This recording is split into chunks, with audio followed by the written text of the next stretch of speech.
এই বেটা মোবাইল না ধরতে মানা করছি। সুন্দর করে বললে হয় না, অনেকের খাসিয়ত এতটাই যে ধমক না দিলে, কথা বুঝছেন না, এটা তার একটা তবিয়ত হয়ে গেছে। না আমারে এমনি করলে আমি বুঝতাম না, আমার ধমকাইতে হবে। বদ অভ্যাস মানে জিন্দিগির একটা মিনিট লজ্জা শরম কিচ্ছুর কোনো ধার ধারে না। ছেলেরা মোবাইল ছাড়া 1 মিনিট থাকতে রাজি না। এবারে মা দেখুক, নাহলে বাফে দেখুক, নাহলে হুজুর দেখুক, নাহলে একবার আব্দুল কাদের জিলানি দেখুক, আমার এতে কোনো অসুবিধা নেই। আমার দরকার মোবাইল আছে, আমি আছি, খালাস। আমার জিন্দিগির এবার ইজ্জত থাক বা না থাক, আমার চরিত্র থাকুক বা না থাকুক, আমার আল্লাহ খোদা আখেরাত পরকাল কিচ্ছু না থাকুক, আমার মোবাইল আছে, খালাস, আমার জিন্দিগি সার্থক। এই হলো জিন্দিগি, মানে জীবনটাই মোবাইলটাই জীবন। বেঁচে আছে মোবাইল টিপবার জন্য, মোবাইল বানানো হয়েছে তার কাছে পৌঁছবার জন্য। আজ ছেলেদের হালাত মানে বেঁচেই আছে, এটার জন্য বেঁচেই আছে। জিন্দিগিটাই এটার সাথে সম্পৃক্ত, জীবনটাই এটার সাথে। পৃথিবীতে কোনো যুগে, মনে রাখবেন এই পৃথিবীর ইতিহাস এটা, পৃথিবীতে কোনো যুগে একসাথে সম্মিলিতভাবে যুব সমাজ এত বেশি গাফেল, অকর্মণ্য, অপদার্থ কোনো যুগে হয় নাই একসাথে। এখন যে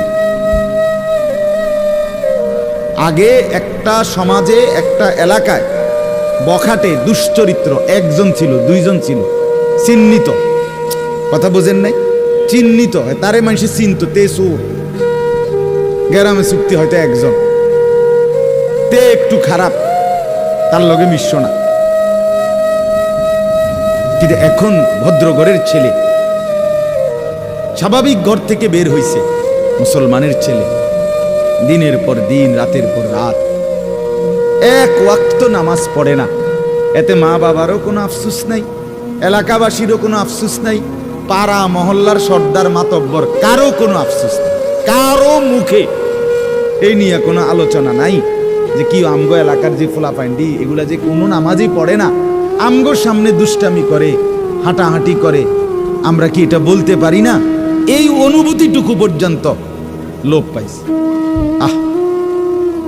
এত দুর্ভাগ্য মুসলমানের ইতিহাসে আর কখনো হয়নি। বেনামাজি আগেও ছিল, কথা বোঝেন নাই, বেনামাজি আগেও ছিল, এতটা গাফেল আগে ছিল, মা বাপ এত অসচেতন আগে ছিল। আমার মনে আছে আমরা প্রাইমারি স্কুলে হিন্দু স্যার জমের মতো ভয় পাইতাম, হিন্দু মাস্টার, কিন্তু ভীষণ ভয় করতাম। স্যারে দেখলে মাইরা লেবে, এতটা ছিল একটা সময়। কত আজ থেকে 500 বছর আগে, ঠিক না? আমার বয়স ধরেন 500 বছর, আমি আদি যুগের মানুষ, এরম নি তো। আমার বয়স 42 বছর রানিং শুরু হয়েছে, 41 শেষ হয়েছে, তাহলে 30 বছর আগের কথা। আমার পড়ালেখার প্রাইমারি ছোটবেলার জীবন 30 বছর আগের কথা না, 30 বছর আগে। তাহলে এই জন্য বললাম জিন্দিগিটা মোবাইলটার উপরে তুলে দিছে। হাসি কান্না আনন্দ বেদনা, হাসলে কাশলে, পেশাব পায়খানা, টয়লেট বাথরুম, হোটেল রেস্তোরাঁ পার্ক, যেখানে যখন যাবে 24 ঘন্টার মেইন কাজ আগে একটা ছবি উঠানো, এরপরে বাকি কাজ। আমি সেদিন ওই ফেরির মধ্যে উঠছি, বুঝছেন, ফেরি পার হমু আর কি, আমার গাড়ি উঠছে, আমিও উঠছি। তো দেখলাম যে মোটরসাইকেল দিয়ে এক ছেলে ফেরিতে, মোটরসাইকেলটা নিয়ে উঠছে ফেরিতে, ওইটা মাত্র এক পাশে এটারে ব্রেক করে থুইয়া মানে 1 মিনিট দেরি হয়েছে না, আগে এটার পাশে দাঁড়াইয়া একটা ছবি উঠাইছে, উঠাইয়া চুলটুল ঠিক করে ছবিটা 2-3টা পোস্টে উঠাইয়া এরপরে হেতে চারিদিকে চাইছে যে আগে মানুষ আসেনি আরো না, আমি শুধু ফেলি। মানে তার প্রথম দায়িত্ব কি উঠানো, ছবি উঠা। কি পরিমাণ ছাগল মানুষের বাচ্চা পরিণত হয়েছে বুঝতেছে। তুমি মোটর সাইকেলের লগে খাড়াইয়া ফেরির মধ্যে ছবি উঠাইয়া ফেসবুকে দিলা, তোমার এটা কোন ছাগলে দেখবো? এটার মধ্যে দেখার কি আছে? মোটর সাইকেল কি বাপ দাদা 14 গোষ্ঠী কেউ চালাইছে না? কথা বলেন না কেন? তুমি এটা কিটা দিয়ে এলা, কি দেখুন কি আছে? মোটর সাইকেলে কি আশ্চর্য আর তুমি কি আশ্চর্য? কথা বলে এমন যদি হইতো যে আমি চাঁদের দেশে গিয়ে মাত্র মোটর সাইকেলটা থুইছি, থুইয়ে এখন চাঁদের দেশের থেকে একটা কি দিছি, মাশাআল্লাহ ভালো কথা তো বেটা, চাঁদের দেশে মোটর সাইকেল চালায়, এটা একটা বিশেষ কিছু হইতে পারে। কিন্তু এনতে রোডেতে চালাইয়া গিয়া ফেরি তুটছে, এটার মধ্যে আশ্চর্যের কি আছে?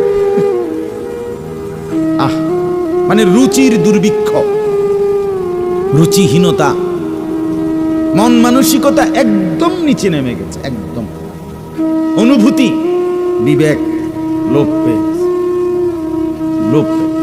মা বোনদের বেহায়াপনা চূড়ান্ত সীমায় নেমে গেছে।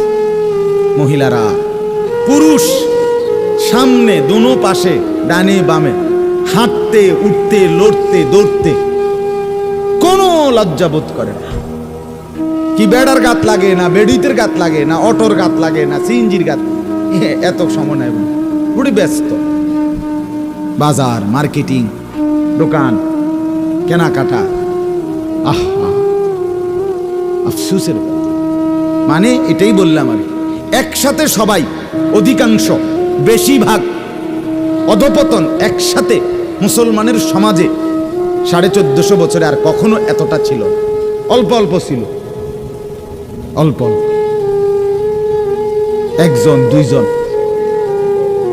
বেপর্দা নারী, বেহায়া মহিলা, লজ্জা শরম কম, এরম বেডি ছিল একজন দুইজন, 2 গ্রামে 4 গ্রামে।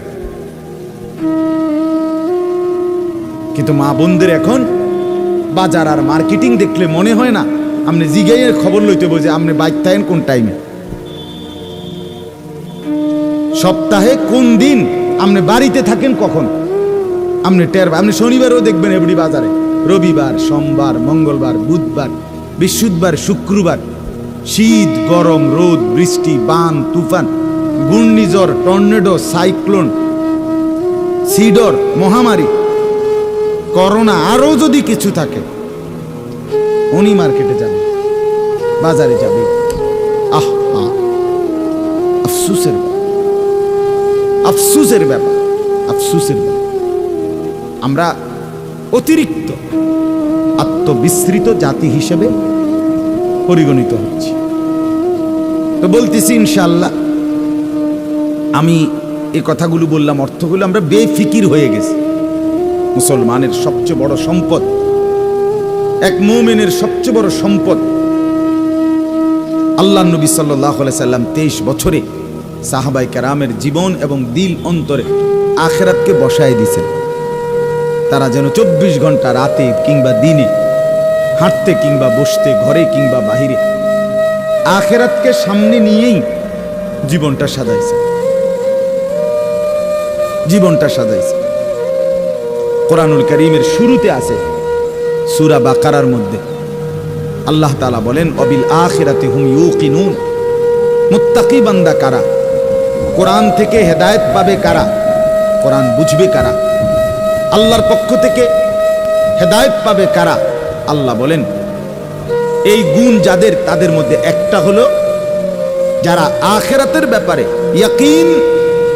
ইয়াকিন রাখে। ইয়াকিন শুধু বিশ্বাস না, বিশ্বাসটা একদম দিলের মধ্যে ইয়াকিন। আগুন জ্বালায়া ফেলে, এটা শুধু আমাদের ধারণা না, এটা আমাদের ইয়াকিন, ঠিক কিনা বলেন না? পানি ডুবাইয়া ফেলে, এটা আমরা শুধু ধারণা করছি না, বিষয়টা আমাদের এটার মধ্যে দিলের মধ্যে কি আছে? ইয়াকিন আছে।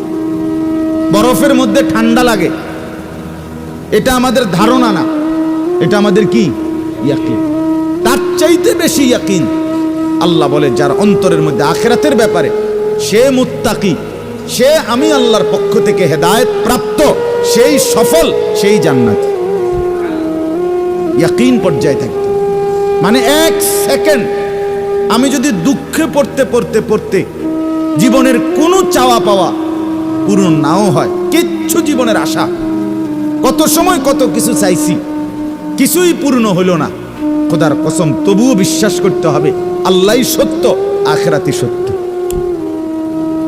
আবার পেতে পেতে আমি যদি গোটা দুনিয়াও পেয়ে যাই, তবুও আমাকে বিশ্বাস করতে হবে এটা স্থায়ী না, এটা কিছুক্ষণের, আমার আল্লাহই সত্য, আখিরাতই সত্য।